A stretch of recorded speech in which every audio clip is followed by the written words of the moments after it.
Hi friends. Welcome to Shiva sir maths class. మనము AP DSC TET previous papers explain చేస్తున్నాం గదా! అందులో భాగంగా ఈరోజు ఈ వీడియోలో మనం 2025 డిసెంబర్ 13వ తారీఖు షిఫ్ట్ 1లో మనకి మ్యాథ్స్ కంటెంట్ ఎస్‌జీటీ పరంగా ఎటువంటి క్వెషన్స్ అడిగాడు, వాటి ఎక్స్‌ప్లనేషన్స్ ఏ విధంగా చేయాలో ఈ వీడియోలో ఫుల్ డీటెయిల్డ్‌గా చూద్దాం.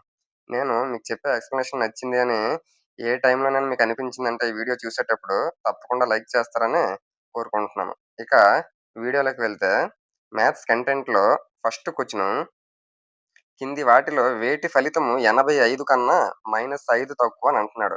85 కన్నా -5 తక్కువ. మనం క్లారిటీగా కరెక్ట్‌గా చూస్తే ఫస్ట్ మనకు ఆన్సర్ ఏం రావాలి? 85 కంటే -5 తక్కువ రావాలి. తక్కువ రావాలంటే ఏంటి? మైనస్సే కదా! అప్పుడు ఓవరాల్‌గా 85 మైనస్ ఆఫ్ మైనస్ ప్లస్ అవుతది. అప్పుడు 85 + 5 90.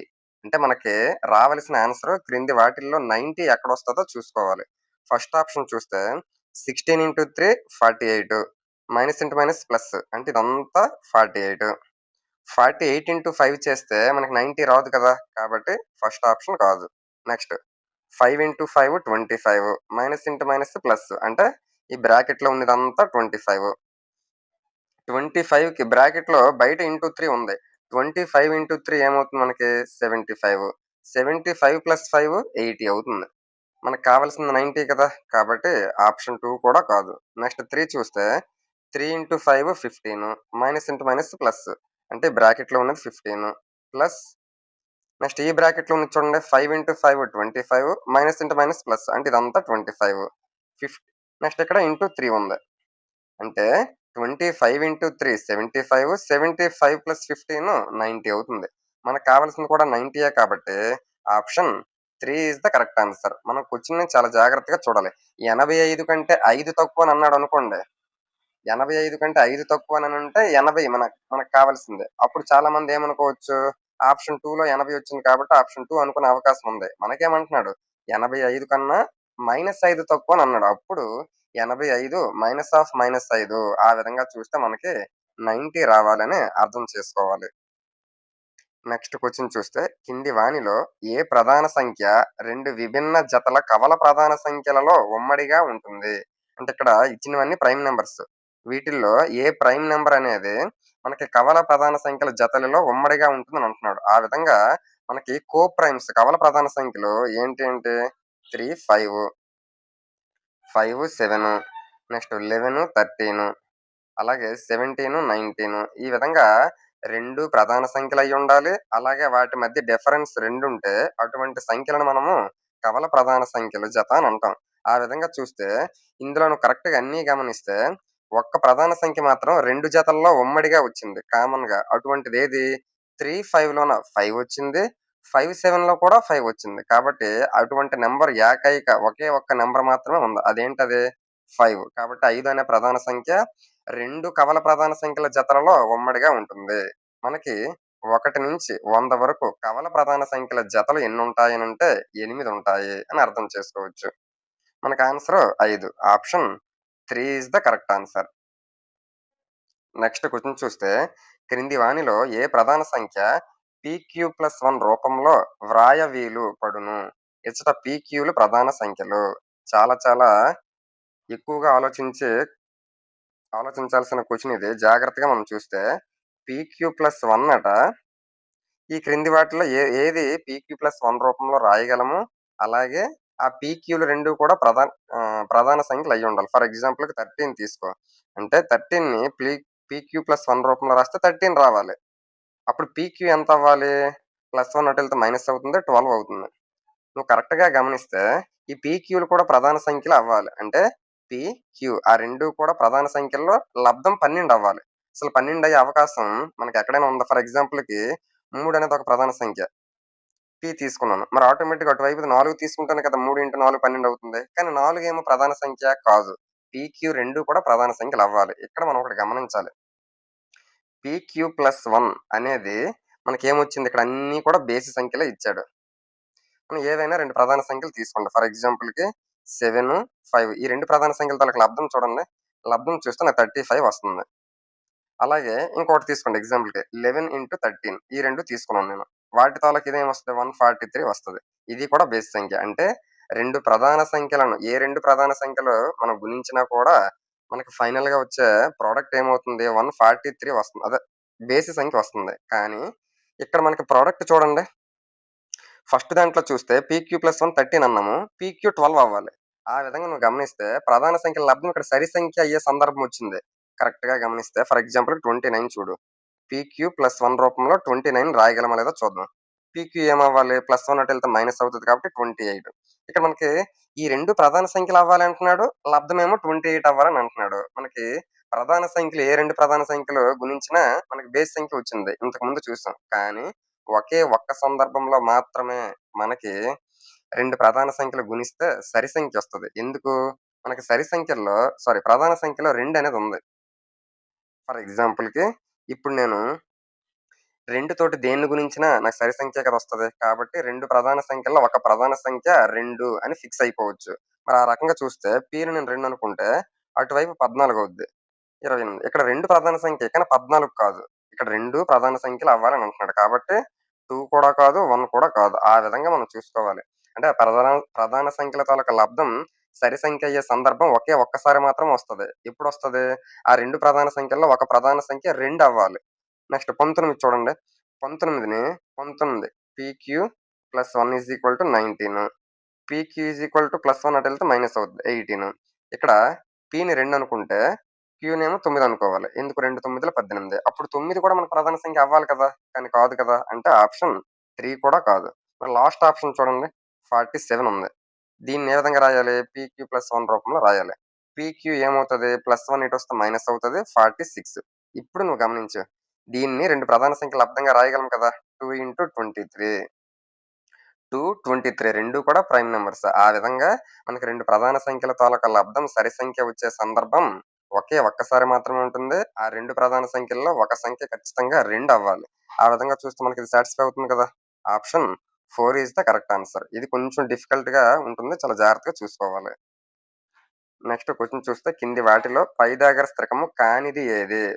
పైథాగోరియన్ ట్రిప్లెట్ కానిదేది అని అంటున్నాడు. మనము పైథాగరస్ త్రికాలనేవి చాలా చాలా ఇంపార్టెంటు. ప్రతి సందర్భంలో కూడా ఎక్కువ సార్లు వస్తూ ఉంటది. కాబట్టి వాటిని వీలైనంత వేగంగా ప్రతిసారి కర్ణము స్క్వేర్ ఈజ్ ఈక్వల్ టు భుజము స్క్వేర్ ప్లస్ భుజము స్క్వేర్ ఆ విధంగా చేయకుండా వేగంగా చేయడానికి ట్రై చేయాలి.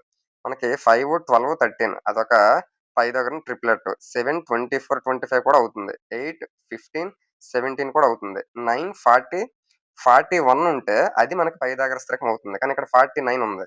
కానిదే కదా అడిగాడు. Option 4 is the correct answer. ఒక్కసారి చూడండి. పైథాగరస్ త్రికాలన్నీ ఒక దగ్గర రాసుకుందాం. 3, 4, 5 అదొకటి.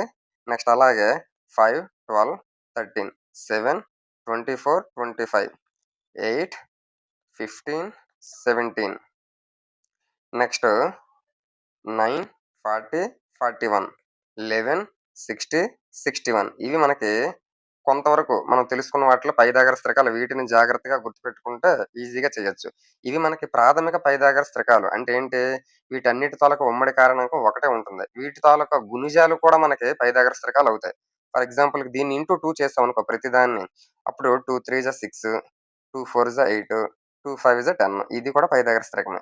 ఫర్ ఎగ్జాంపుల్ దీన్ని ఇంటూ 3 చేసామనుకో 3 5 జా 15, 3 12 జా 36, 3 13 జా 39 ఇది కూడా మన పైథాగరస్ త్రికం అవుతుంది. అంటే మనకి ప్రాథమిక పైథాగరస్ త్రికాలు ఏవైతే ఉన్నాయో వాటిని జాగ్రత్తగా చూసుకుంటే వాటి తాలూకా మల్టిపుల్స్ అంటే గుణిజాలు కూడా పైథాగరస్ త్రికాలే అవుతాయి అనే విషయం అర్థం చేసుకోవచ్చు. నెక్స్ట్ చూస్తే కింది వాటిలో 3/4 మరియు 4/5 మధ్య ఉండే అకరణీయ సంఖ్య ఏది అని అంటున్నాడు. మనకి 2 సంఖ్యలైనా, 2 భిన్నాలైనా, 2 దశాంశ భిన్నాలైనా ఏవైనా కూడా వాటి మధ్య అనంతమైనటువంటి అకరణీయ సంఖ్యలు ఉంటాయి అనే విషయం మనకు తెలుసు. ఇక్కడ మనకేమంటున్నాడు? ఇక్కడ 2 ఫ్రాక్షన్స్ ఇచ్చాడు. వాటి మధ్యలో ఉండేటటువంటిది ఏది అని అంటున్నాడు. ఇటువంటి సందర్భంలో మనం ఏం చేయాలి? ఆ ఫ్రాక్షన్స్ తాలూకా వాల్యూ కనుక్కొని కిందన ఆప్షన్స్‌లో వాల్యూస్ కూడా కనుక్కుంటే ఏది మధ్యలో ఉన్నదో అదే మన ఆన్సర్ అవుతుంది.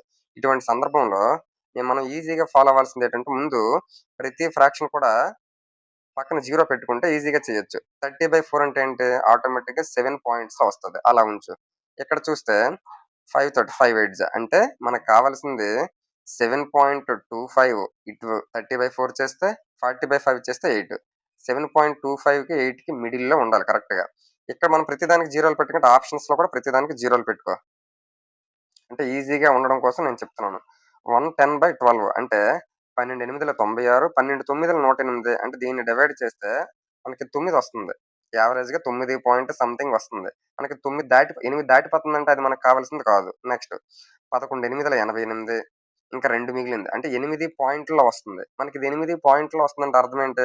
ఆటోమేటిక్‌గా 8 దాటిపోతుందనే కదా! మనకి మిడిల్‌లో ఉండాలి. ఇగో ఈ మిడిల్‌లోనే మనకుండాలి. కాబట్టి ఇది కూడా కాదు. నెక్స్ట్ 30/7 అంటే 7 4 28 కరెక్ట్ ఇది ఇది మనం డివైడ్ చేస్తే 7 4 అంటే 4 పాయింట్స్‌లో వస్తుంది. కాబట్టి ఇది కూడా మన ఆన్సర్ కాదు. నెక్స్ట్ ఇక్కడ చూస్తే 0, 0 క్యాన్సిల్. 31/4 అంటే అర్థం ఏంటి? 7 పాయింట్ 7 పాయింట్ అంటే 4 ఏళ్ళు 28 ఇంకా 3 మిగులుతది. పాయింట్ పెడితే 30.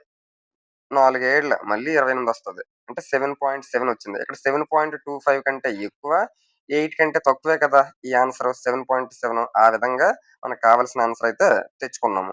మనం ఇటువంటి సందర్భంలో ఒకవేళ భిన్నంలో ఏ భిన్నం పెద్దదన్నా, ఏ భిన్నం చిన్నదన్నా, అటువంటి సందర్భాల్లో ఒకవేళ ఈ విధంగా 2 భిన్నాలిచ్చి వాటి మధ్యలో ఏదుంటదన్నా, మనము అక్కడ ఇచ్చేటటువంటి ఫ్రాక్షన్స్‌లో లవంకు 0 పెట్టుకుంటే కొంచెం వేగంగా తక్కువ టైంలో జరిగే అవకాశం అయితే ఉంటది.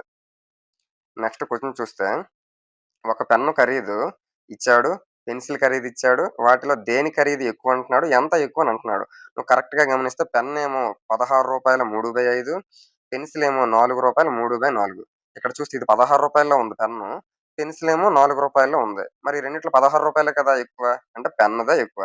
మరి ఆప్షన్స్‌లో చూస్తే పెన్ ఉన్న ఆప్షన్స్ కేవలం 2 మాత్రమే ఉన్నాయి. అంటే 1 కాదు, 3 కాదు. మన ఆన్సర్‌లో 2 అండ్ 4లోని ఏదో ఒకటి. మనం ఇటువంటి సందర్భంలో ఏం చేయాలి? మనకి ఏది ఎక్కువ, ఏది తక్కువ అని ఎంత ఎక్కువ, ఎంత తక్కువ అని అడిగాడనుకోండి మైనస్ చేయాలి. పెద్ద దాంట్లో చిన్నదాన్ని. 16 అండ్ 3/5లో నుంచి 4 అండ్ 3/4ని మైనస్ చేయాలి. ఇప్పుడు మనం దీన్ని ఏ విధంగా రాయొచ్చంటే 16 + 3/5 మైనస్ ఆఫ్ 4 + 3/4గా రాయొచ్చు. ఇప్పుడు 16 + 3/5 మైనస్ 4 మైనస్ 3/4 16లో నుంచి మైనస్ 4 చేస్తే 12 ప్లస్ 3/5 మైనస్ 3/4 ఇప్పుడు గమనించండి ఏమొస్తది? 12 ప్లస్ 5 4 20 కసాగు 20 4 మూడులు 12 5 మూడులు 15 అంటే 12 అలా ఉంచండి. ఇక్కడ మైనస్ 3/20 అయితే వచ్చింది. అప్పుడు నీకేమవుతుంది? ఇప్పుడు 12ని 11 ప్లస్ 1గా రాసుకొని -3 చెయ్యాలి. 1 - 3/20 అంటే అర్థం ఏంటి? 11 ప్లస్ 21లో 20లో నుంచి 3 తీస్తే 17. 17/20.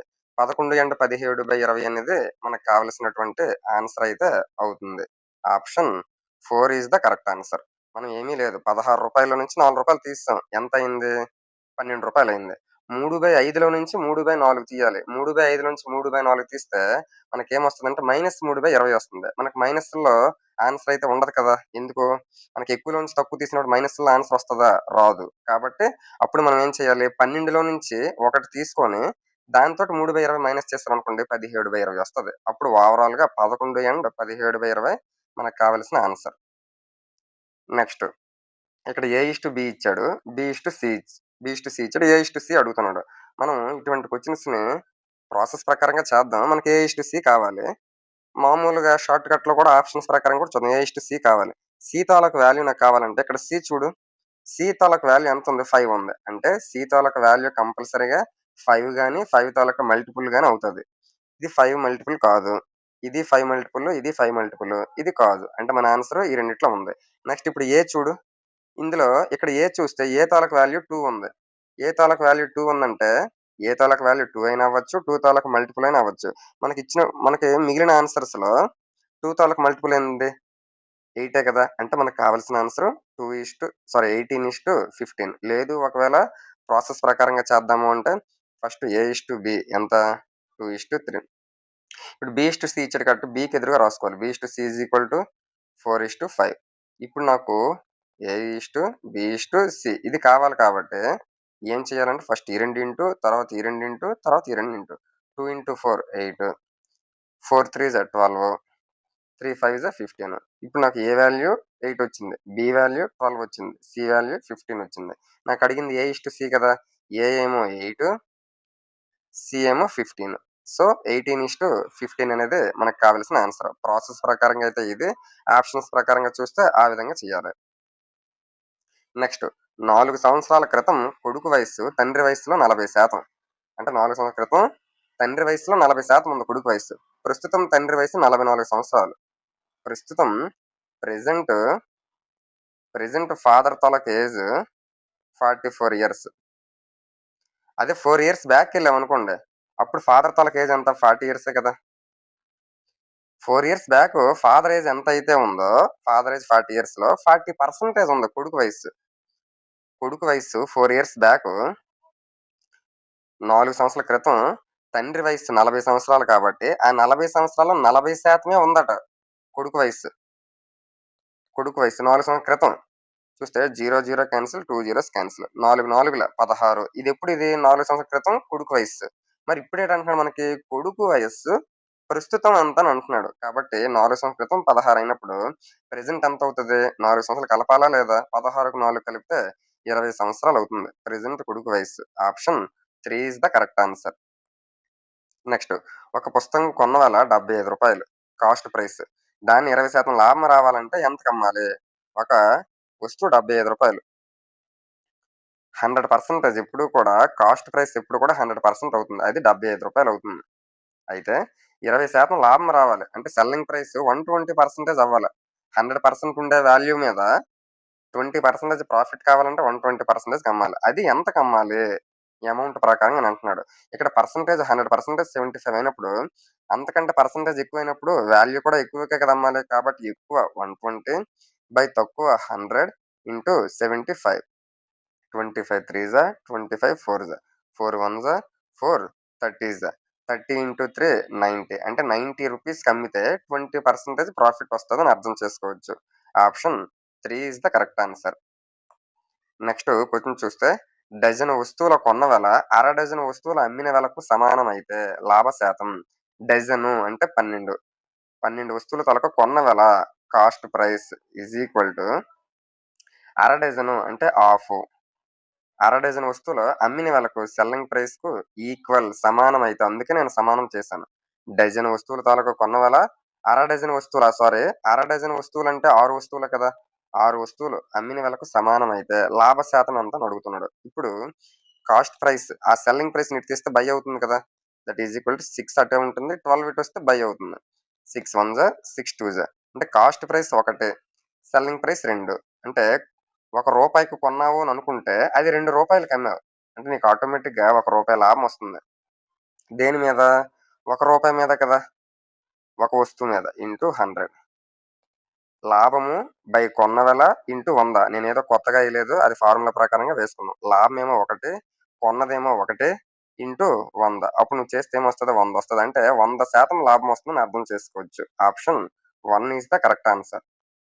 నెక్స్ట్ ఇక్కడ చూస్తే ఈ విధంగా మనకి తరగతులిచ్చాడు. అందులో 10-20 వరకు తరగతి ఎగువ అవధి అప్పర్ క్లాస్ లిమిట్ ఏదని అంటున్నాడు. 10-20 తాలూకా ఎగువ అవధి అంటే ఎక్కువ వాల్యూ ఏదైతే ఉంటాదో అదే మనకి అప్పర్ క్లాస్ లిమిట్ ఎగువ అవధిగా చెప్పొచ్చు. ఒకవేళ దిగువ అవధి లోవర్ క్లాస్ లిమిట్ అన్నాడనుకోండి అప్పుడు 10 అవుతది. మనకి ఎగువ అవధి అడిగాడు కాబట్టి 20 అవుతుంది. Option 4 is the correct answer. Next ఒకేసారి 2 నిష్పాక్షికమైన నాణేలను ఎగరవేసినప్పుడు కనీసం ఒక బొమ్మ పడే సంభావ్యత ఎంత? ఒక నాణేనికి 2 అవకాశాలుంటాయి. అంటే ఏంటి? టెయిల్ రావచ్చు, హెడ్ రావచ్చు. ఒకసారి ఎగరేస్తే 2 అవకాశాలవుతాయి. అదే నాణేన్ని 2 సార్లు ఎగరేసామనుకో 2 స్క్వేర్ అంటే 4 వస్తాయి. మొత్తం పర్యవసానాలు 4 వస్తాయి. ఆ 4 ఏంటో చూద్దాం. ఫస్ట్ హెడ్ రావచ్చు. హెడ్, హెడ్ రావచ్చు. టైలు రావచ్చు. హెడ్ రావచ్చు. టైలు గూడా రావచ్చు. అంటే ఈ 4 అవకాశాలే వస్తాయి. మనకి సంభావ్యత అడిగాడు కాబట్టి టోటల్ ఛాన్సెస్ 4 కాబట్టి అదెప్పుడు కిందుంటుంది. మనకడిగింది ఇప్పుడేంటి? కనీసం ఒక్క బొమ్మ పడాలి. అంటే అట్‌లీస్ట్ ఒక్కటైనా కనీసం ఉండాలి. ఇందులో 2 ఉన్నాయంటే అది మన ఆన్సర్ కాదని కాదు. కనీసం ఒక్కటైనా ఉన్నదా లేదా? ఉన్నది. ఇందులో కూడా ఒక్కటైనా ఉన్నది. ఇందులో కూడా ఒక్కటైనా ఉన్నది. కానీ టైల్ అని ఒక్క హెడ్ అయినా ఉన్నదా? లేదు. కాబట్టి దాన్ని మనం తీసుకోకూడదు. అంటే ఇక్కడ మనకి ఎన్ని అవకాశాలున్నాయంటే 3 అవకాశాలున్నాయి. సో, probability is 3/4. Option 3 is the correct answer. Next T అనే అక్షరాల యొక్క అమరిక టీగా రూపొందించడానికి అవసరమైన అగ్గిపుల్లల సంఖ్యను తెలిపే నియమము. ఇక్కడ టీని మనం రూపొందించాలంటే ఈ రకంగా ఒక అగ్గిపుల్ల, ఈ రకంగా ఒక అగ్గిపుల్ల. అంటే 2 అగ్గిపుల్లలుంటే సరిపోతుంది. హ్మ్. ఒక టీని తయారు చేయడానికి 2 అగ్గిపుల్లలు. అదే 2 టీలు తయారు చేయడానికి 2 రెళ్ళ 4 అగ్గిపుల్లలవసరం. 3 టీలు తయారు చేయడానికి 2 మూడుల 6 అగ్గిపుల్లలవసరం. అదే ఎన్ టీలు తయారు చేయడానికి మనకేమొస్తుంది మనకి సారీ పీ టీలు తయారు చేయడానికి 2 పీ అవుతుంది. అంటే 2 యొక్క గుణిజం అవుతుంది అని అర్థం చేసుకోవాలి. 1 టీ అనుకోండి పీ ప్లేస్‌లో 1 ఎయ్యాలి. 2 టీలు అనుకోండి పీ ప్లేస్‌లో 2 ఎయ్యాలి. 10 టీలు అనుకోండి పీ ప్లేస్‌లో 2 ఎయ్యాలి. ఆ విధంగా మనము ఇవన్నీ కూడా చూసుకోవాలి. సో, 2పీ అనేది మనకు కావాల్సినటువంటి నియమం అయితే అవుతుంది. Option 3 is the correct answer. Next కింది వానిలో ఏది -3xy యొక్క కారణాంకం కాదు అని అంటున్నాడు. మనకి -3xyలో కారణాంకం కానిదేది?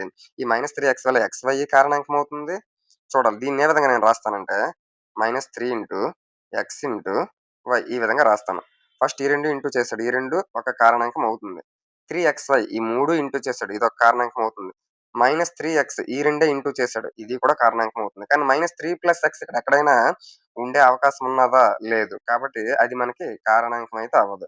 Option 4 is the correct answer. Next question చూస్తే ఒక దీర్ఘచతురస్రం యొక్క పొడవు, వెడల్పులు ఈ విధంగా ఇచ్చాడు. దాని వైశాల్యం ఎంత అని అంటున్నాడు. మనకి రెక్టాంగిల్ తాలూకా లెంత్, బ్రెడ్త్ ఇచ్చాడంటే దాని వైశాల్యం ఫార్ములా ఏంటి? L into B. మరి ఎల్ ఏమిచ్చాడు? 6p² - 5p + 2 ఇది ఎల్. బి ఏమిచ్చాడు? p - 2. ఇప్పుడు దీని మొత్తాన్ని ఇంటూ చేయడం అనేది చాలా ఎక్కువ ప్రాసెస్. ఇటువంటి సందర్భంలో మనం ఏం చేయాలి? ఆప్షన్స్ ప్రకారంగా చూసుకుంటే వాటిలో ఆప్షన్స్‌లో ఏదో ఒకటి మాత్రం చరరాశుల్లో డిఫరెంట్‌గా ఉంటది. మనం గమనిస్తే ఇక్కడ +17p -4p +12p +2p ఇక్కడ పీతో ఉన్నవన్నీ కూడా డిఫరెంట్‌గా ఉన్నాయి. అంటే ఏదో ఒక్కటి ఆన్సర్ అయినప్పుడు మనం ఆ ఒక్క పీని చూసుకుంటే సరిపోద్ది కదా! మిగిలిందేది మనకనవసరం. మనకి పీ వచ్చే సందర్భాలు మనం చూద్దాం. ఇక్కడ -5p తోటి -2ని ఇంటూ చేసామనుకోండి. అప్పుడేమొస్తది నాకు మ -5p ఇంటూ -2 +10p అవుతుంది. అదొక సందర్భం. నెక్స్ట్ అలాగే 2ని పీతో ఇంటూ చేసినా కూడా మనకి పీ వాల్యూ వస్తది. +2 ఇంటూ పీ ఏమవుతుంది? +2p. 10p + 2p 12p. అంటే నాకు పీతో ఉండే వాల్యూ ఒక్కటి జాగ్రత్తగా కనుక్కుంటే, అక్కడ పీతో ఉన్న వాల్యూస్ రకరకాలుగున్నాయి కాబట్టి, నాకు కావాల్సిన ఆన్సర్ ఈజీగా కనిపెట్టొచ్చు. +12p ఎక్కడుంది? Option 3 is the correct answer. అంతేగాని ఇదంతా లెక్క ప్రాసెస్ అంతా చేసుకుంటే టైం అనేది వేస్ట్ అవుతుంది కాబట్టి, తక్కువ టైంలో మనం ఈజీగా చేయడానికి ఇదొక పద్ధతిగా చెప్పుకోవచ్చు. నెక్స్ట్ ఇక్కడ xy వాల్యూ ఇచ్చాడు. ఇక్కడొక ఎక్స్‌ప్రెషన్ ఇచ్చాడు. x² + y² వాల్యూ కనుక్కోమని చెప్తున్నాడు. x² + y² ఫార్ములా ఏంటి? అంటే x² + y² కనుక్కోవాలంటే x + y whole square minus 2xy. ఇది మనకి రెగ్యులర్‌గా ఉండేటటువంటి ఫార్ములా. అంటే మనం x² + y² కనుక్కోవాలి అంటే x + y తెలియాలి, xy తెలియాలి. xy ఆల్రెడీ వాడే ఇచ్చేసాడు. కాబట్టి దానితో ప్రాబ్లమ్ లేదు. నాకు కావాల్సిందేంటి? x + y. ఆ x + y కనుక్కోవడానికే వాడిచ్చిన ఇన్ఫర్మేషన్ ఏంటి? ఇక్కడ ఇచ్చాడు ఈ ఇన్ఫర్మేషన్. దాన్ని బట్టి మనం ముందు x + y వాల్యూ కనుక్కుందాం. ఈ రెండిట్లో నుంచి నేను xy కామన్ తీస్తాను. అప్పుడు నాకు ఇక్కడ x మిగులుతది. ఇక్కడ y మిగులుతది. Plus x + y = 63. ఇక్కడ x + y ఉంది. ఇక్కడ కూడా x + y ఉంది. ఈ రెండిట్లో నుంచి నేను x + y కామన్ తీస్తాను. అప్పుడు నాకు ఇక్కడ xy ఉంది. ఇక్కడ 1 ఉంది. That is equal to 63. x + y xy value already ఎంత ఇచ్చాడు మనకి? 6 ఇచ్చాడు. ఆ 6కి 1 కలిపితే 7. That is equal to 63. 7 1 జా 7 9 జా. Therefore x + y = 9. నాకు కావాల్సినటువంటి x + y వాల్యూ కూడా వచ్చేసింది కదా! ఇప్పుడు ఆ 9ని అందులో ప్రతిక్షేపిద్దాం. మనకి x² + y² కావాలి కాబట్టి x + y whole square minus 2xy. x + y ఏమో నాకు 9 వచ్చింది కాబట్టి 9 వచ్చింది దీని వాల్యూ. 9 స్క్వేర్ అంటే 81 మైనస్ 2xy. 2 ఇంటూ xy అంటే 6 కాబట్టి xy అంటే 6 కాబట్టి 2 ఇంటూ 6 ఏమిటి? 12. మరి 81లో నుంచి 12 తీస్తే నాకేమొస్తది? 69 అయితే వస్తది. ఆ విధంగా మనం చూసుకోవాలి. Option 3 is the correct answer. x + y value కనుక్కోవడం కోసమే ఇది ఇచ్చాడు నీకు ఈ ఎక్స్‌ప్రెషన్. అదొక్కటి నువ్వు కనుక్కుంటే ఈజీగా చేయొచ్చు. నెక్స్ట్ క్వెషన్ చూస్తే ఒక పాల వ్యాపారి 3 రోజుల పాటు వరుసగా 25 ఈ విధంగా 3 రోజుల పాటు పాలైతే అమ్మడం అయితే జరిగింది. ఆ 3 రోజుల్లో అమ్మిన మొత్తం పాలెన్ని అని అంటున్నాడు. ఫస్ట్ రోజు 25 litres, 200 milli litre. Second day 15 litre, 500 milli litre. Third day 9 litre, 750 milli litre. ఇప్పుడు 3 రోజులు మొత్తం ఎంతనంటే ప్లస్ చేయాలి కదా! ఫస్ట్ ఈ 2 ప్లస్ చేద్దాం. 25 + 15 40, 40 + 9 49 లీటర్స్ వచ్చింది. ఇటువైపు మిల్లీ లీటర్స్ అన్ని ప్లస్ చేద్దాం. 500, 200 700, 700, 750 1450 మిల్లీ లీటర్స్. మరి ఒక లీటర్‌కి 1000 మిల్లీ లీటర్స్. ఇక్కడ 1000 కంటే ఎక్కువ అయిపోయిందంటే ఇందులో కూడా ఒక లీటర్ అనేది ఆల్రెడీ మిక్సింగ్ అయ్యి ఉంది. దీన్ని నేను ఏ విధంగా రాసుకుంటాను? 1000 450గా రాసుకుంటాను. 1000 ఎంఎల్ అంటే ఇది ఒక లీటరే కదా! ఇది ఒక లీటర్. మరి ఆ లీటర్‌ని ఇక్కడ తీసుకొనొచ్చేస్తే 50 లీటర్లు 450 మిగిలింది. 450 మిల్లీ లీటర్లు. Option 2 is the correct answer. ఆ విధంగా ముందు మిల్లీ లీటర్లు మనం ప్లస్ చేయాలి. తర్వాత ముందు లీటర్స్ అన్ని ప్లస్ చేసేయాలి. ఆ విధంగా చేసిన తర్వాత మిల్లీ లీటర్స్ అనేవి లీటర్‌కి 1000 మిల్లీ లీటర్లు కాబట్టి అంతకంటే ఎక్కువ వచ్చిందనుకోండి, అది తీసుకొచ్చి లీటర్స్‌లో కూడా మనం యాడ్ చేయాలి. ఆ విధంగా చూసుకోవాలి. నెక్స్ట్ ఒక నేల 5 మీటర్ల పొడవు, 4 మీటర్ల వెడల్పు కలిగి ఉంది. ఈ విధంగా ఉంది. 5 మీటర్లు, 4 మీటర్లు దీర్ఘచతురస్రాకారంలో ఉన్నట్టే. నేలపై 3 మీటర్ల భుజం గల ఒక చతురస్రాకార కార్పెట్ వేయబడింది. 3 మీటర్ల భుజం కలిగినటువంటి ఒక చతురస్రాకార కార్పెట్ ఏశారు. ఇది 3 మీటర్లు.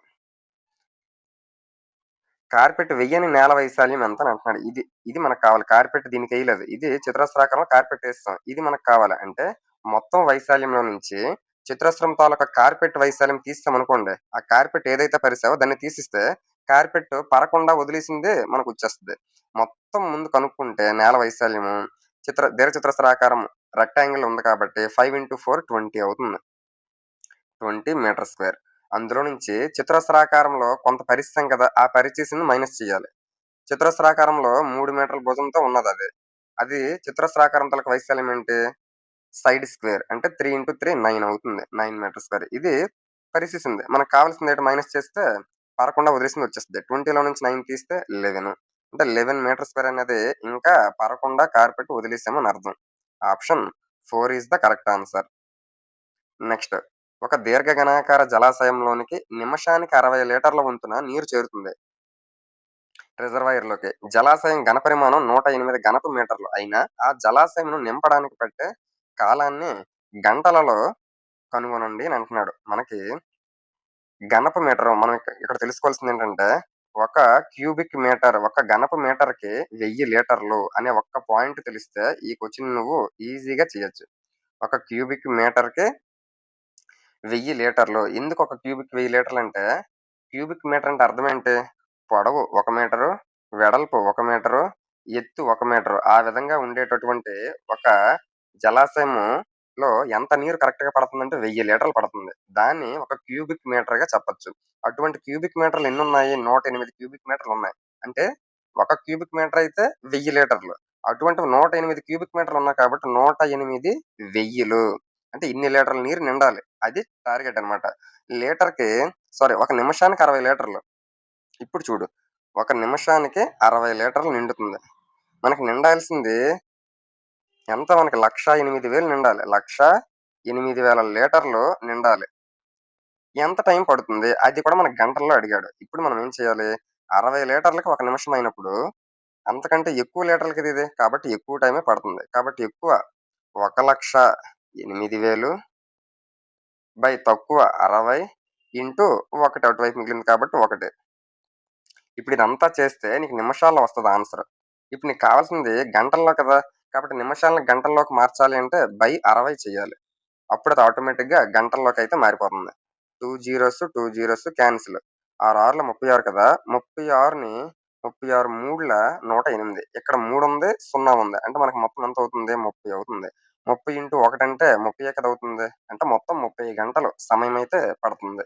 Option 2 is the correct answer. ఈ క్వెషన్‌లో మనం తెలుసుకోవాల్సిందేంటి? ఒక క్యూబిక్ మీటర్, ఒక ఘనపు మీటర్‌కి ఎన్ని లీటర్లు అంటే 1000 లీటర్లు అనే కాన్సెప్ట్ నీకు తెలిస్తే ఈజీగా చేయొచ్చు. నెక్స్ట్ 2 స్తూపములు భూ వ్యాసార్థములు నిష్పత్తి 2:3 అంటే రేడియస్ ఇచ్చాడు 2:3 అని. వాని తాలూకు ఎత్తుల నిష్పత్తి హైట్ ఇచ్చేసాడు ఎంత? 5:3 అని. ఇప్పుడు ఘనపరిమాణాల నిష్పత్తిని అడుగుతున్నాడు. ఘనపరిమాణాల నిష్పత్తి. మనం ఘనపరిమాణాల నిష్పత్తి కనుక్కోవాలి. దేనిది? స్తూపంది. మనం ఒకటి గమనిస్తే స్తూపము సిలిండర్ తాలూకా వాల్యూమ్ ఫార్ములా ఏంటి? పై ఆర్ స్క్వేర్ హెచ్. మొదటి మొదటి స్తూపంకి పై ఆర్ స్క్వేర్ ఆర్1 స్క్వేర్ హెచ్1 అలా అనుకోండి. పై ఆర్2 స్క్వేర్ హెచ్2 ఇది మనకి రేషియో కావాలి. ఇప్పుడు చూస్తే పై క్యాన్సిల్ అయిపోతాయి. ఆర్1 స్క్వేర్ ఫస్ట్ మొదటి తాలూకా రేషియో ఎంత? రేడియస్ తాలూకా రేషియో 2. 2 స్క్వేర్ ఇంటూ హైట్ ఎంత? మొదటి దానిది 5 ఈస్టు ఆర్2 అంటే రెండో దాని రేషియో రేడియస్‌ది 3 స్క్వేర్ ఇంటూ రెండో దాని తాలూకా హైట్ 3 అంటే దేని ప్లేస్‌లో దాన్ని ప్రతిక్షేపించాను జాగ్రత్తగా. ఇప్పుడు చూస్తే 2 స్క్వేర్ అంటే 4, 4 5 20 ఈస్టు 3 స్క్వేర్ అంటే 9, 9 3 27 అంటే 20:27 అనేది ఘనపరిమాణముల నిష్పత్తిగా చెప్పొచ్చు. Option 1 is the correct answer. Next టాన్ గ్రామ్‌లో త్రిభుజాకార ముక్కల సంఖ్య ఎంత అని అంటున్నాడు. ఒక టాన్ గ్రామ్‌లో మనకి 5 త్రిభుజాలు ఉంటాయి అనే విషయాన్ని మనకి 4థ్, 5థ్ క్లాస్‌లోనే టెక్స్ట్ బుక్‌లో ఇవ్వడం అయితే జరిగింది. Option 3 is the correct answer. Next ఒక సమతలంలోని ఏదైనా సంవృత పటము ఆ తలంలోని బిందువులను డాష్ బిందువుల సమితులుగా విభజించును. ఏదైనా ఒక సమతలంలో బిందువులున్నాయి. ఆ బిందువులు ఆ పటాన్ని ఎన్ని విధాలుగా మారుస్తదంటే 3 విధాలుగా. ఆ సంవృత పటం లోపల, సంవృత పటం బాహ్యము, అలాగే సంవృత పటం మీద. ఆ విధంగా 3 సమితులుగా డివైడ్ చేస్తది అనే విషయాన్ని అర్థం చేసుకోవచ్చు. Option 2 is the correct answer. Next ఈ క్రింది స్వీకృతాల్లో ఏది యూక్లిడ్ స్వీకృతం కాదు అని అంటున్నాడు. ఏదైనా బిందువు నుండి ఏదైనా బిందువుకు ఒక సరళ రేఖను గీయవచ్చు. గీయవచ్చు కదా! కాబట్టి ఇది స్వీకృతంగానే చెప్పొచ్చు. నెక్స్ట్ గీయబడిన నిర్దిష్ట రేఖాఖండం నిరవధికంగా పొడిగించలేము. ఇది స్వీకృతము కాదు. కాబట్టి మనకు కావాల్సింది కూడా స్వీకృతం కానిదే కావాలి. అందుకు option 2 is the correct answer. ఇది మనకి యాక్చువల్‌గా ఇంకా దీన్ని మనం మెథడాలజీ పరంగా కూడా చెప్పుకోవచ్చు. యూక్లిడ్ తాలూకా స్వీకృతాలు ఉంటాయి. అందులో ఈ పాయింట్స్ అన్నమాట. ఇచ్చిన కేంద్రం మరియు ఏదైనా వ్యాసార్థంతో వృత్తాన్ని గీయవచ్చు. ఇది కూడా స్వీకృతమే. అన్ని లంబకోణాలు పరస్పరం సమానాలు. ఇది కూడా స్వీకృతమే. స్వీకృతం కానిది ఏది అనంటే ఆప్షన్ 2 లోనైతే ఉంది. Next last question. ఒక దశభుజిలోని కర్ణముల సంఖ్య. మనము కర్ణముల సంఖ్యను కనుక్కోవడానికి ఫార్ములా ఏంటంటే n/n-3/2. ఇక్కడ n అంటే ఏంటి? అక్కడ ఇచ్చినటువంటి పటము ఎన్ని భుజాలు కలిగి ఉంటదో అదే n వాల్యూ. దశభుజి అన్నాడు. డెకాగాన్. డెకాగాన్ అంటే 10 భుజాలుంటాయి. కాబట్టి n ప్లేస్‌లో 10. 10 ఇంటూ 10-3 7/2.